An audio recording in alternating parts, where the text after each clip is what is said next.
নমস্কার বন্ধুরা, লাবণীর পাকঘরে আপনাদের সবাইকে স্বাগত।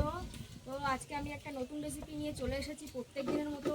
আজকে আমি কি বানাতে চলেছি দেখুন। নিয়ে নিয়েছি গোবিন্দভোগ চাল, এখানে আছে মুগ ডাল। আমি এটা দিয়ে আজকে খিচুড়ি বানাবো, ভোগের খিচুড়ি। কিভাবে রান্না করি খিচুড়িটা সঙ্গে থেকে দেখতে থাকুন। তো বন্ধুরা, আমি এই খিচুড়িটা বানাবার জন্য যে উপকরণগুলো নিয়ে নিয়েছি একবার আপনাদের দেখিয়ে দিই। এখানে নিয়ে নিয়েছি গোবিন্দভোগ চাল 1 বাটি, আছে মুগের ডাল, সোনা মুগ ডাল এটা, আর নিয়ে নিয়েছি গুঁড়ো দুধ আছে এখানে, এটা আমার পরে লাগবে। ফোড়নের জন্য নিয়ে নিয়েছি শুকনো লঙ্কা ও তেজপাতা।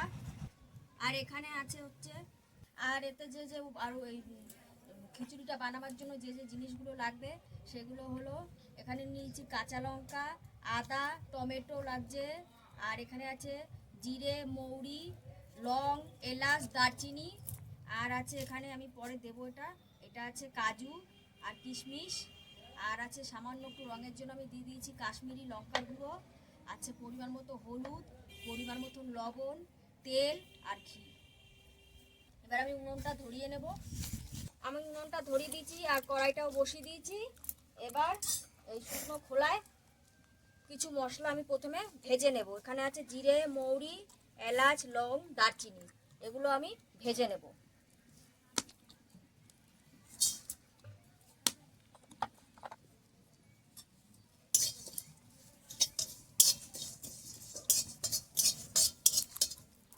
মশলাটা ভাজা হয়ে গেছে, এবার আমি মশলাটা নামিয়ে নিচ্ছি। শিলে গুঁড়ো করবো তাই শিলে একবারে নামিয়ে নিলাম। ঠান্ডা হলে এটা আমি বেটে নেব। মুগ ডাল ভেজে নিচ্ছি। মুগ ডালটা আমি হালকা করে ভেজে নেব, বেশি ভাজবো না। মুগ ডালটা ভাজা হয়ে গেছে, এবার এই ডালটা আমি নামিয়ে নিচ্ছি। আমি ডালটা দেখুন ভেজে নিয়েছি, এইভাবে হালকা করে নামিয়ে নিয়েছি। এবার আমি উনানে হাঁড়িটা চাপিয়ে দেবো। হাঁড়িতে আমি বানাবো খিচুড়িটা, তাই হাঁড়িতে জল দিয়ে দিয়েছি। হাঁড়িতে আগে দিয়ে জল ঢেলে দিয়েছি।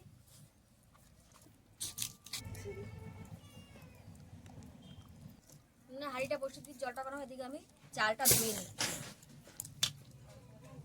চালটা আমি বন্ধুরা বেশি ধোবো না, তাহলে গোবিন্দভোগ চালের যে একটা গন্ধ আছে সেটা থাকে না। আমি একবারই ধুয়ে নেব। চালটা আমি ধুয়ে নিয়েছি, চালটা আবার আমি জলে দিয়ে দিচ্ছি।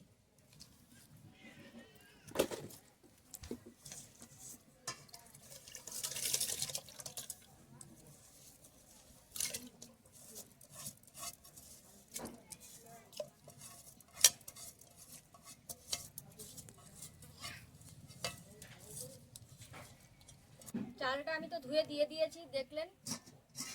এবারে আমি এই ডালটা ভেজে নিয়েছিলাম, মুগ ডালটা আমি একটু ধুয়ে নেব।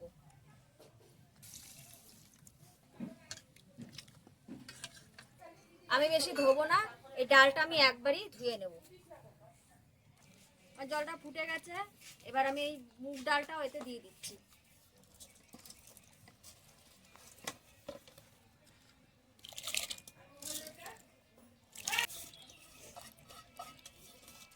দিয়ে আমি এবার এটা ভালো করে নেড়ে দেবো। ঢাকনাটা দিয়ে দিচ্ছি, এটা ফুটতে হবে।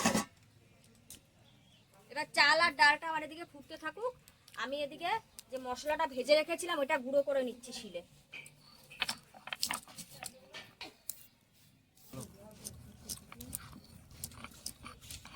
মশলাটা গুঁড়ো হয়ে গেছে, এবার এটা আমি নামিয়ে নিচ্ছি। এই মশলাটা গুঁড়ো করে নিয়েছি, লঙ্কা আদাটা ধুয়ে নিয়েছি, আর গুঁড়ো মশলাটা তো করা হয়ে গেছে। এবার আদাটা বেটে নিচ্ছি।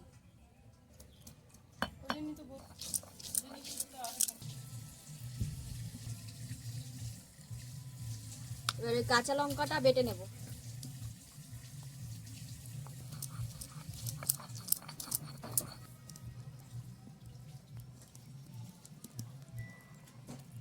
তো বন্ধুরা, খিচুড়িটা ফুটছে, এখন নুন হলুদটা দেওয়া হয়নি।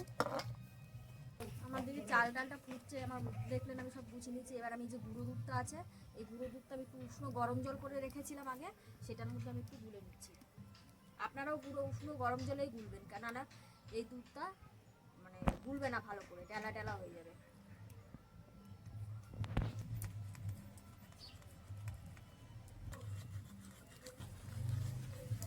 হলুদটা গোলা হয়ে গেছে। এবারে আমি যেটা করব দেখুন, খিচুড়িতে এখন আমি হলুদটা দেবো না, একটু উষ্ণ জলে আমি একটু হলুদটা গুলে নেবো।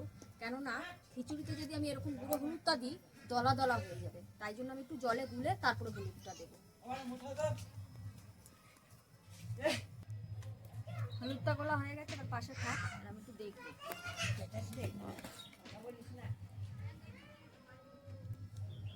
সুন্দর গোলে গোলে যাচ্ছে দেখুন। আপনারা খিচুড়িটা যখন করবেন একবারে মাপ মতন জলটা দেখলেন তো আমি কিরকম ভাবে দিলাম, একবারে মাপ মতন জলটা বসিয়ে দেবেন, তাহলে খিচুড়িটা খেতে ভালো লাগবে। আর যদি পরে জল দেন কাঁচা জল, খিচুড়িটা অত ভালো লাগবে না খেতে। এবার আমি যেটা করবো সেটা হচ্ছে আমি হলুদটা দিয়ে দেবো।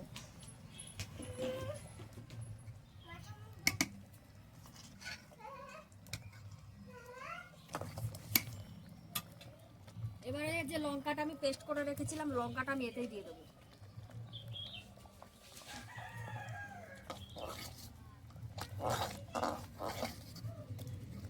এবারে কিছুটা আমি স্বাদ মতন লবণটা দিয়ে দেবো। আর মতন আমি এতে লবণ দিয়ে দিচ্ছি।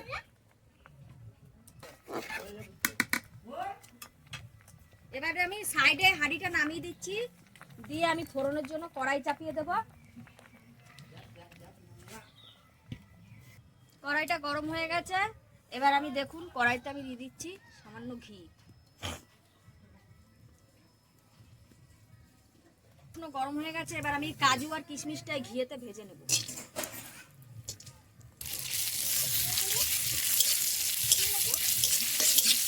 বেশি ভাজবেন না, হালকা করে ভাজবেন। এর আমি কড়াইটা থেকে ঘি আর কাজু কিশমিশটা নামিয়ে নিচ্ছি।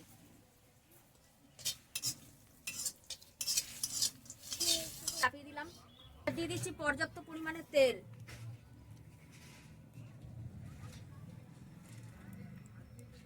এবারে আদাটা আর কাশ্মীরি লঙ্কাটা একটু আমি জলে গুলে নেব।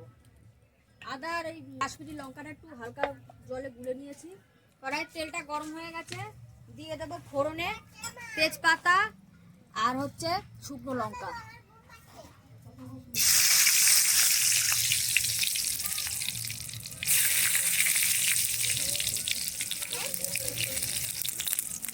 এবারে দিয়ে দেবো আদা আর কাশ্মীরি লঙ্কাগুলো।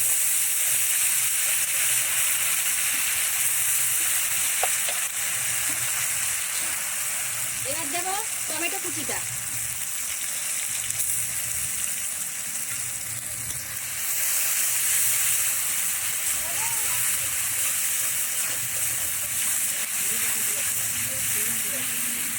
সামান্য একটু নুন দিয়ে দেবো, সামান্য একটু টমেটোটা যত তাড়াতাড়ি গলে যায় নুন দিয়ে দেবো। আমি মানে পরিমাণ মতো দেবো, কারণ নুন তো দেয়াই আছে খিচুড়িতে।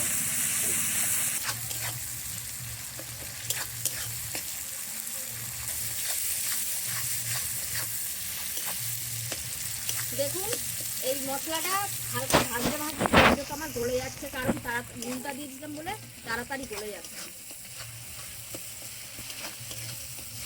আপনারা ইচ্ছা করলে টমেটোটা পেস্ট করেও দিতে পারেন, কিন্তু আমি টমেটোটা পেস্ট করিনি, কেটেই দিয়ে দিয়েছি। এরকমভাবে আপনারা বন্ধুরা খিচুড়ি বাড়িতে করে খেয়ে দেখবেন, তারপরে আমাকে কমেন্ট করে জানাবেন। খারাপ লাগলেও বলবেন, ভালো লাগলেও বলবেন।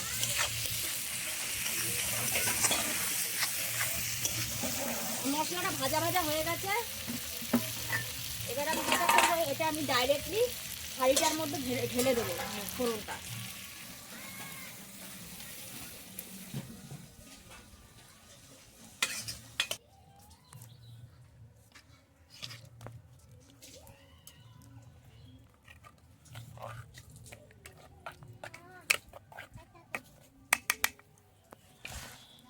এবার আমি হাঁড়িটা আবার উনুনের মধ্যে বসিয়ে দেবো।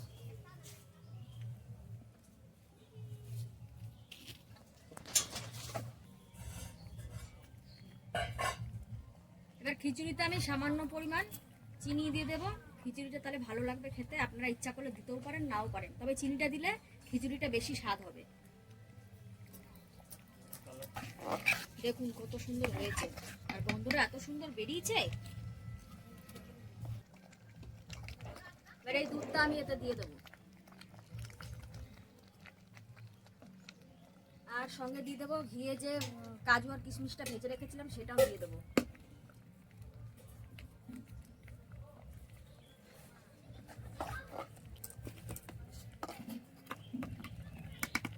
আর সঙ্গে দিয়ে দেবো যে মশলাটা আমি গুঁড়ো করে রেখেছিলাম, এই মশলাটা আমি নামাবার আগে দিয়ে দেবো।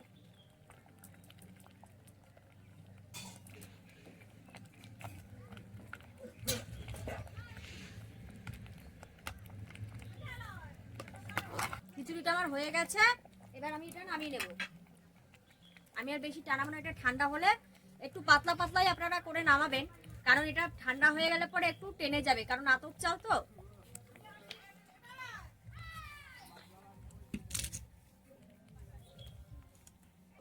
বন্ধুরা দেখলেন আমি খিচুড়িটা করেছি, খিচুড়িটা আমি থালাতেও করে নিয়েছি। এবার এই খিচুড়িটা আমি আমার ছেলেকে দেব। আমার ছেলে আজকে খাবে বলেছে, আপনাদের সামনে আজকে বলবে খিচুড়িটা কেমন হয়েছে। আসুন দেখুন। আমি আমার ছেলেকে আজকে খিচুড়ি খেতে দিয়েছি। খিচুড়ি করেছি, আমি ঘরে আলুর দম করেছি, বেগুন ভাজা করেছি। এটা আমি আলুর দম করেছি। এই আলুর দমটা আপনারা যদি এরকম এই ভিডিওটা দেখতে চান তাহলে আমাকে কমেন্টে জানাবেন, আপনাদের সামনে একদিন এটা আমি শেয়ার করব কীভাবে আলুর দমটা আমি করেছি। তা আমার এখন ছেলে খেয়ে বলবে খিচুড়িটা কেমন হয়েছে। আপনারা সঙ্গে থেকে দেখতে থাকুন। বাবু খাও, খিচুড়িটা খাও, কেমন হয়েছে বলবে। গ্যাসটা খাচ্ছে। বন্ধুরা আমার মা খিচুড়ি বানিয়েছে, খুব সুন্দর হয়েছে। আপনারা এভাবে আমার মায়ের মতন করে ঘরে বানিয়ে খাবেন, খুব ভালো লাগবে। যাওয়ার আগে একটা কথা বলে দিচ্ছি, লাইক কমেন্ট শেয়ার করে দেবেন। নমস্কার। খুব ভালো হয়েছে। এটা কি বলবো?